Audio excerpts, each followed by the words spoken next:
이미 읽은 말씀 가운데서 20절을 다시 봉독합니다. 이 말씀을 하시고 손과 옆구리를 보이시니 제자들이 주를 보고 기뻐하더라. 누가복음 24장 41절에는 이렇게 기록하였습니다. 이 말씀을 하시고 손과 발을 보이시니 저희가 너무 기쁨으로 오히려 믿지 못하고,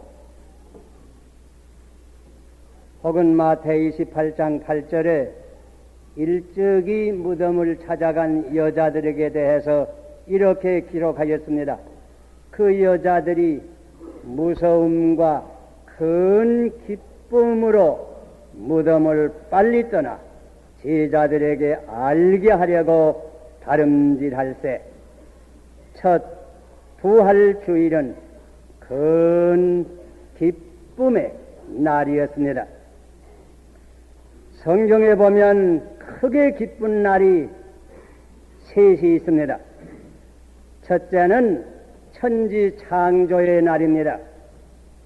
욥기 38장 8절에 기록한 대로 그때의 새벽 별들이 함께 노래하며 하나님의 아들들이 다 기쁘게 소리하였었느니라 기록한 것입니다.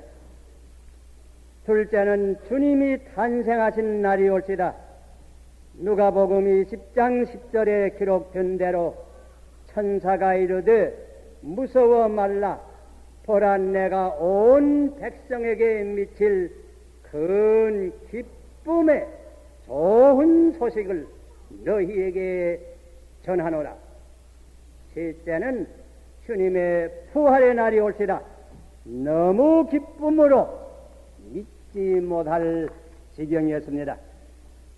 오늘 이 부활절의 기쁨을 생각할 때에 하나님께서 우리 하나하나에게 부활의 크신 은총을 더하여 주시기를 바랍니다. 이 부활주일은 모든 눈물을 거두어 주신 날입니다. 예수님께서 십자가를 지시고 골고다로 올라가실 때에는 예루살렘의 여자들이 가슴을 치며 슬피 울면서 그를 따른 것입니다. 수란 금요일은 문자 그대로 눈물의 날이었습니다. 주님께서 십자가에 못 박히실 때에도 많은 여자들뿐 아니고 제자들과 많은 사람들이 곡하고 애통한 것입니다. 눈물의 날이었습니다. 부활주일 이른 아침에 막달라 마리아는 무덤 가까이 와서도 무덤 밖에서 울고 있었던 것입니다. 이와 같은 이들에게 부활하신 주님께서 친히 나타나서 그 모습을 보여주실 때에 그들의 기쁨은 이란 무엇으로 다 표현해서 말할 수가 없었을 것입니다. 문자 그대로 눈물이 변해서 웃음이 되었고, 울음이 변해서 기쁨이 되며, 통곡이 변해서 노래가 되었던 것입니다. 그러나 우리 주님은 이미 잡히시기 전날 밤에 이런 말씀을 하신 것입니다. 지금은 너희가 근심하나 내가 다시 너희를 보리니 너희 마음이 기쁠 것이요 너희 기쁨을 빼앗을 자가 없느니라. 사실 이대로 된 것입니다. 첫 부활주일은 모든 눈물을 말리워 주신 날입니다. 그런데 깊이 생각하면 그들의 눈물만 아닙니다. 아담이 범죄로 말미암아 사망이 세상에 들어온 이후로 이 땅 위에 뿌려진 전 인류의 모든 눈물을 말리워 주신 날입니다. 부모가 자녀를 위해서 흘린 그 눈물, 자녀가 부모들을 위해서 뿌려진 그 눈물, 혹은 남편을 위해서 뿌려지는 그 미망인들의 눈물, 형제가 자매를 위해서, 자매가 형제를 위해서 뿌려진 모든 눈물을 우리가 상상해 보면 우리가 사는 이 세상이야말로 문자 그대로 고해의 세상이요 눈물의 바다라고 말하지 않을 수가 없을 것입니다. 제가 얼마 전 백림 가실 때에 동백림에 건너가 보니 그곳에서 2차 대전이 가장 격렬하였던 독일 청년, 소련 청년 수천, 수만, 수십만 명이 쓰러졌다고 하는 그 자리에 소련 사람들이 넓이 털을 닦고 큰 전장 기름탑을 세운 것을 보았습니다. 그 군에에 들어가면 높은 대우에 제일 먼저 보이는 것은 우는 어머니의 상이었습니다. 그 상을 바라볼 때에 거기서 쓰러진 아들들을 위해서 흘린 모든 어머님들의 눈물을 생각할 때에 실로 소름이 끼쳤습니다. 슬픈 일은 공산당의 침략으로 말미암아 이와 같은 전쟁이 지금도 월남에는 계속이 되어서 어머니의 눈물이 이 땅을 계속해서 적셔지는 것을 생각할 때에는 실로 기가 찬 일입니다. 그런데 부활주일은 이 모든 눈물을 말리워 주신 날입니다. 왜? 부활주일은 죽음을 넘어 생명이 있다고 하는 사실을 분명히 보여준 날입니다. 예수님께서 다시 사심으로 분명히 보여준 날입니다. 사람이 죽으면 그가 다시 살겠느냐 하는 이문은 욥기의 인간의 끊임없는 문제이었습니다. 많은 철학자들, 많은 종교가들은 물론 영혼 불멸론을 주장하며 그렇게 가르쳐주는 것이 사실입니다. 그러나 이런 문제는 인간의 이성으로서는 본래 확증할 수는 없는 부문에 속하는 지식인 것입니다. 그런데 이 부활주일은 이 인간의 깊은 욕구에 대한 가장 분명하고 또한 확실한 대답인 것입니다. 예수님께서는 친히 말씀하셨습니다. 내가 사니 너희도 또한 살리라. 이제 그러시도께서 죽은 가운데서 다시 살아 잠자는 자의 처음 익은 열매가 되었도다. 아담으로 말미암아 모든 사람이 죽었으니 그러시도로 말미암아 모든 사람이 살리라. 성경은 우리에게 분명히 말씀하여 주십니다. 사망아 너희 이기는 것이 어디 있느냐? 사망아 너희 쏘는 것이 어디 있느냐? 이 부활주일이야말로 사망과 무덤에 대한 생명의 완전한 승리를 의미하는 것입니다. 우리는 이날 주님의 말씀을 다시 한번 분명히 들을 필요가 있는 줄 압니다.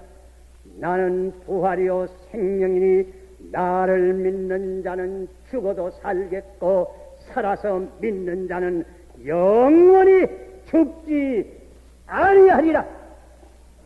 그러시도를 믿는 사람은 죽어도 살며 영원히 죽지 아니합니다. 자녀를 잃은 여러 부모님들, 부모를 먼저 여인 여러 자녀들, 남편을 먼저 보낸 여러 미망인들, 오늘 눈물을 거두시기를 바랍니다. 그러시도를 믿는 이들은 영원히 살아있습니다. 죽지 아니합니다. 이것은 주님의 말씀이 옳시다. 전에 야곱이 아들들에게 속아서 요셉이 꼭 없어진 줄 생각했습니다. 죽은 줄 알았습니다. 그리고 많은 눈물을 흘렸습니다. 그런데 여러 해 후에 난데없는 황금마차가 멀리 애굽으로부터 야곱을 영접하려 왔습니다. 야곱이 허둥지둥 이 황금마차를 타고 먼 길을 가서 애굽에 가보니 죽은 줄 알았던 요셉은 그곳에서 살아있었습니다. 살되 얼마나 잘 사는지요. 여러분, 깊은 의미에서 우리에게도 이 앞으로 언젠가 하루는 하늘나라로부터 우리를 영접하기 위해서 황금마차가 우리에게 올 줄 압니다. 여러분 그때에 그 황금마차를 타시고 하늘나라에 가보세요. 여러분이 많이 눈물 흘리던 그 아들, 그 아버지, 그 자매, 그 친구 하늘나라에서 살아있습니다. 또 얼마나 잘 살는지요. 그러므로 우리는 찬송가에 있는 말씀과 같이 우리 다 거기가 만날 때 기쁜 낮 피차에 대하리. 거기 가서 만날 때에는 기쁜 낮으로 피차에 대할 것입니다. 부활주일은 인간의 모든 눈물을 거두어 주시는 날입니다. 그러므로 기쁜 날입니다. 둘째는 부활주일은 의와 진리가 최후 승리를 거둔 날입니다. 그러므로 기쁜 날입니다. 인간적 역사적 견지에서 십자가를 보면 그러시도는 당시 바리새인, 사두개인, 제사장, 서기관 등의 간계와 음모로 무죄한 그러시도가 십자가에 못 박혔습니다. 억울한 일입니다. 이들은 당시 지도자의 입당에 있었지만은 실상은 온갖 불의와 죄악의 세력의 대표자이었던 것입니다. 그런데 그런 무리들에게 의와 진리와 사랑의 화신이던 예수 그리스도는 결국 희생이 되었습니다. 정의와 진리는 십자가에 달리고 불의와 악은 일시의 개가를 불렀던 것입니다. 선은 무덤에 깊이 간직되고 악은 예루살렘 대로에 활보하게 되었던 것입니다. 문자 그대로 암흑이 일시 온 세계를 덮었던 것입니다. 이런 현상이 오래 계속될 수는 없습니다. 살아계신 하나님이 다스리시는 이 우주에 그럴 수는 없습니다. 부활의 아침은 마침내 오고야 말았습니다. 돌은 굴러났습니다. 무덤은 열렸습니다. 암흑의 세력은 진리의 빛으로 말미암아 사라져버렸습니다. 그는 살아났습니다. 모든 불의, 허위, 악의 세력을 정복했습니다. 이에서 더 큰 기쁨이 어디 있습니까? 여러분, 벌써 22년 전에 맞았던 첫 8.15를 기억하실 분 많을 겁니다. 여러분 그날을 맞을 때 얼마나 기뻤습니까? 왜? 그날이야말로 불의와 죄악의 일본 군국주의가 망하고 인류와 정의가 승리를 얻은 까닭이었습니다. 아직도 이 땅에는 불의와 허위의 세력이 아주 없어지는 것은 아닙니다. 그러나 진리가 반드시 승리한다고 하는 이 사실을 이 부활주의는 다시 한번 우리에게 분명히 선포하여 주는 것입니다. 그러므로 참 기쁜 날입니다. 이 기쁨은 빼앗을 자가 없습니다. 셋째는 이 부활주의는 현재에 우리 하나하나에게 부활의 생명을 가져오는 날입니다. 그러므로 기쁜 날입니다. 에베소 2장 1절에 보면 너희의 허물과 죄로 죽었던 너희를 살리셨도다 하였습니다. 2장 5절에는 허물로 죽은 우리를 그러시도와 함께 살리셨느니라 기록했습니다. 혹은 골로새 3장 1절에 보면 너희가 그러시도와 함께 다시 살리심을 받았으면 위의 것을 찾으라 기록했습니다. 우리가 다 허물과 죄로 죽었었는데 부활하신 주님께서 우리를 영적으로 다시 살리셨습니다. 그러므로 기쁜 날입니다. 영적 죽음이 있습니다. 육신의 죽음도 슬프지만은 영적 죽음은 더욱 슬픕니다. 그런데 사실 죽은 심령이 많습니다. 하나님을 떠난 모든 영혼은 다 죽었습니다. 죄와 허물로 죽었습니다. 이런 심령이 살아야 인간은 영원히 살 수가 있는 것입니다. 그런데 그러시도는 십자가에서 우리의 죄를 대신하시고 죽으심으로 우리의 죄를 대속하여 주시고 3일 만에 부활하심으로 누구든지 그를 믿는 자에게 그 죽은 심령을 살려주십니다. 누구든지 죄를 회개하고 그를 믿는 자는 그와 같이 그 심령이 부활하는 것입니다. 다시 말하면 그러시도와 같이 죄에는 죽고 생명으로 다시 사는 것입니다.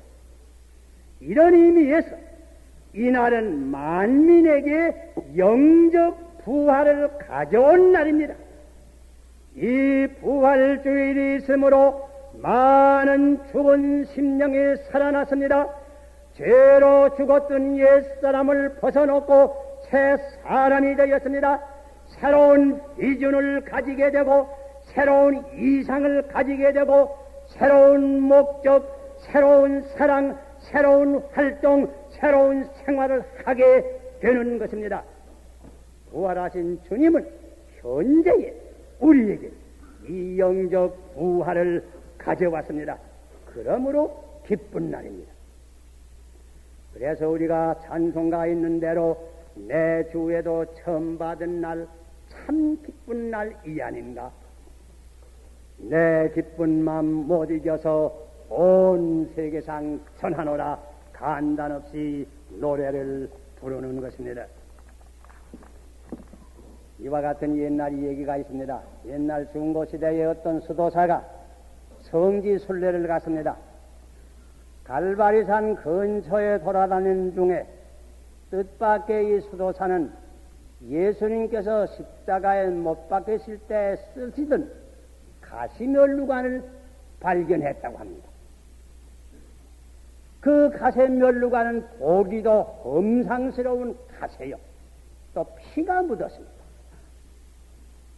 그러니 볼 것은 없지만은 그러나 주님께서 쓰셨던 가시면류관이라고 하는 것을 생각할 때에 지극한 보배로 생각을 해서 가시면류관을 고이 자기 나라까지 가지고 왔다고 합니다. 그리고서는 자기가 있는 수도원 예배당의 강대상 위에다 그 가시면류관을 놓아두었다고 합니다. 그런데 얼마 후에 부활주일 아침이 당했습니다. 수도사들이 일찍이 예배를 보기 위해서 그 예당문을 열었습니다. 열고 보니 그 온 예배당 아름다운 향기로 가득 찼습니다. 아, 이거 웬일입니까? 사방을 둘러보니 그 험상스럽던 가시에서 아름다운 장미꽃이 만발합니다. 그런 얘기가 있습니다. 물론 얘기지요. 그러나 그 얘기는 뜻이 있습니다. 부활주일은 생명을 의미합니다. 승리를 의미합니다. 향기를 의미합니다. 기쁨을 의미합니다. 부활하신 주님을 믿고 그를 영접하는 이에게는 새로운 생명이 생깁니다. 새로운 힘 능력이 생깁니다. 향기가 뿜는 생활로 변합니다. 기쁨이 충만하여 지는 것입니다. 이 기쁨은 빼앗을 자가 없는 것입니다. 여러분 다 이 부활의 주님을 영접하심으로 참된 생명과 승리와 향기와 기쁨을 얻었습니까? 바라던 데는 이 기쁜 주님의 날 중심으로 이 영원히 살아계시는 부활의 주님을 영접해서 오늘 이 시간부터 여러분의 생활이 새로운 생명, 새로운 승리적 생활, 향기를 뿜는 생활, 기쁨이 충만한 생활, 변하는 축복을 받으시기를 바랍니다. 기도하십니다. 아버지 은혜를 감사합니다. 이 기쁘고 즐거운 부활주일 아침 여기 앉은 우리 하나하나의 성도가 영원히 살아계시는 부활의 주를 중심에 영접해서 우리가 다 새로운 생명과 승리와 향기와 기쁨이 충만한 생활, 이 시간부터 얻을 수 있는 이 축복 더하여 주시옵소서. 예수님 이름 받들어 기도하옵나이다.